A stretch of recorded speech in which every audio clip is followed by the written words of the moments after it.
Assalamualaikum warahmatullahi wabarakatuh. Bismillahirrahmanirrahim. Alhamdulillah. Alhamdulillahi rabbil alamin. Wassalatu wassalamu ala ashrafil anbiya'i wa mursalin.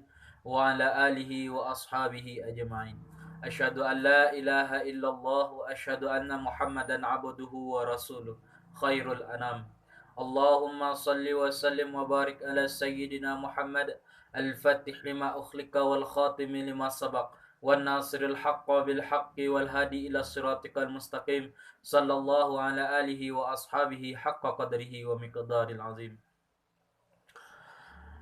Faqala Allah Ta'ala fil Qur'anil Karim, na'udzu billahi minasy syaithanir rajim. Bismillahirrahmanirrahim. Inna Allah wa malaikatahu yusalluna 'alan nabi. Ya ayyuhalladzina amanu sallu 'alaihi wa sallimu taslima. Sadaqallahul azim.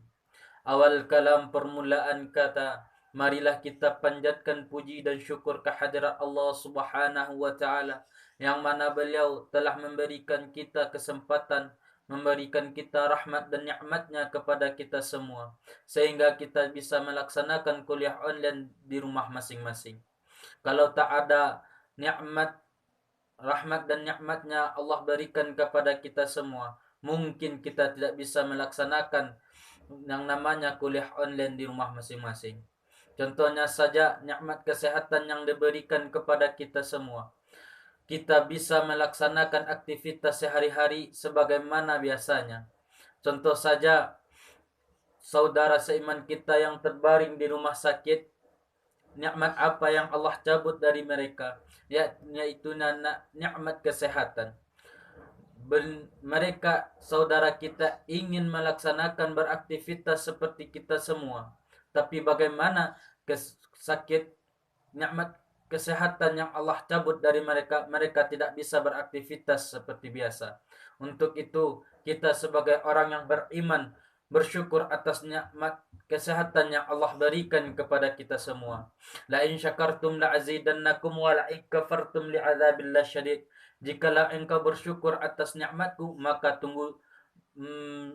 jikalau engkau bersyukur atas nikmatku, maka akan kutambah. Jikalau engkau kufur, maka tunggulah azabku sangat pedih, kata Allah Subhanahu wa taala.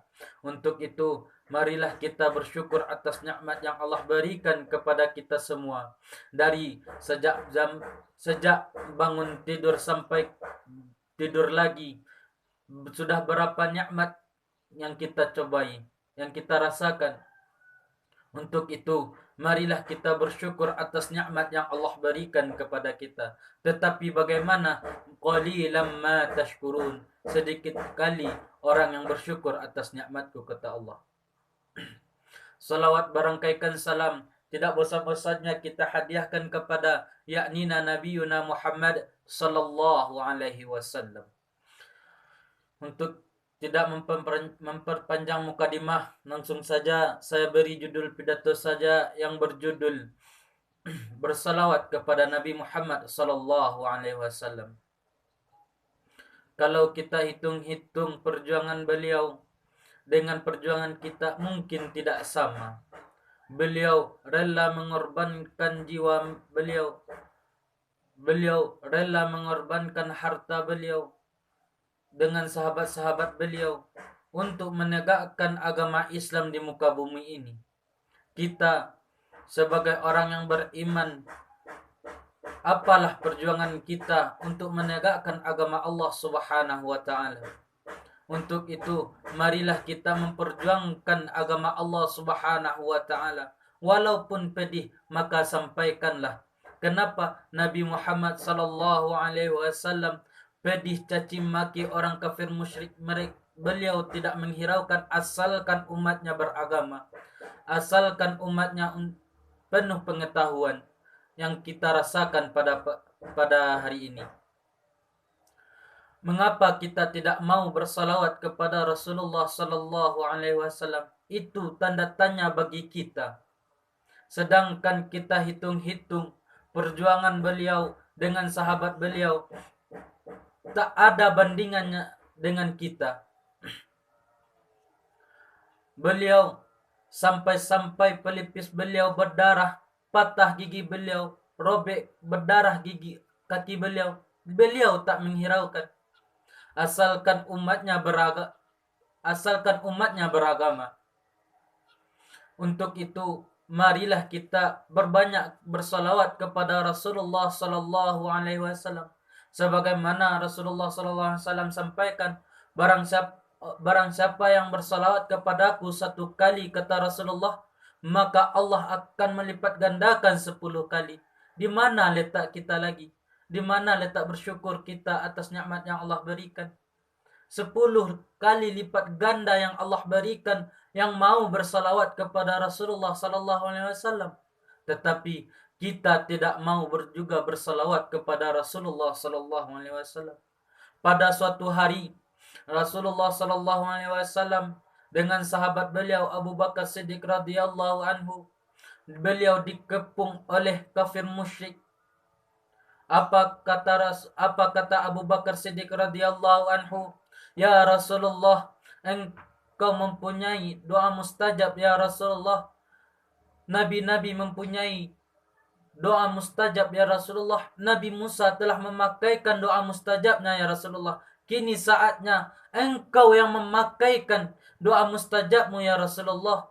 Sedangkan Nabi Musa sudah memakaikan doa mustajabnya. Allah menimpakan azab kepada umat Nabi Musa. Tapi bagaimana Rasulullah sallallahu alaihi wasallam tidak mau memakai doa mustajabnya itu? Untuk siapa yang dipikirkan Nabi Muhammad sallallahu alaihi wasallam, yaitunya untuk umatnya. Abu Bakar Siddiq radhiyallahu anhu berkata, umatmu yang mana lagi ya Rasulullah? Ini kan umatmu ya Rasulullah. Antum ashabi, kalian adalah sahabatku, kata Rasulullah sallallahu alaihi wasallam. Lagi umatmu yang mana lagi? Amanu bima lam yarawni, mereka beriman kepadaku tapi mereka tidak pernah melihatku, kata Rasulullah sallallahu alaihi wasallam. 14 abad yang lalu Nabi Muhammad sallallahu alaihi wasallam telah memikirkan kita, tetapi bagaimana dengan kita? Tidak balas jasa kepada Rasulullah sallallahu alaihi wasallam. Kita terdengar saja orang memanggil nama Nabi Muhammad sallallahu alaihi wasallam, kita tak mau menyambungnya. Sedikit kalimat yang kita sambung, sallallahu alaihi wasallam saja kita tak mau menyambungnya itu. Kita banding-bandingkan perjuangan beliau dengan kita, mungkin tidak sebanding. Untuk itu, marilah kita perbanyak bersalawat kepada Rasulullah sallallahu alaihi wasallam. Dalam satu hadis, barang siapa yang bersalawat 80 kali kepada Nabi Muhammad sallallahu alaihi wasallam, Allah akan memenuhi hajatnya. Begitu cintanya Allah Subhanahu wa taala kepada umatnya Nabi Muhammad. Bagaimana dengan kita? Kita tak mau bersalawat kepada Rasulullah sallallahu alaihi wasallam. Untuk itu, marilah kita berbanyak bersalawat kepada Rasulullah sallallahu alaihi wasallam. Jangan kita kikir untuk bersalawat kepada Rasulullah sallallahu alaihi wasallam.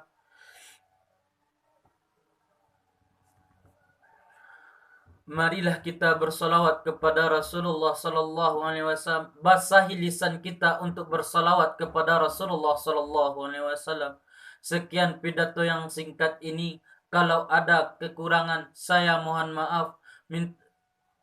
Minta maaf. Saya sebagai orang fakir dengan ilmu, saya minta maaf kepada Allah Subhanahu wa taala. Kalau ada kata-kata yang saya salah atau menyinggung saudara-saudari, saya mohon maaf. Wabillahi taufiq wal hidayah. Wassalamualaikum warahmatullahi wabarakatuh.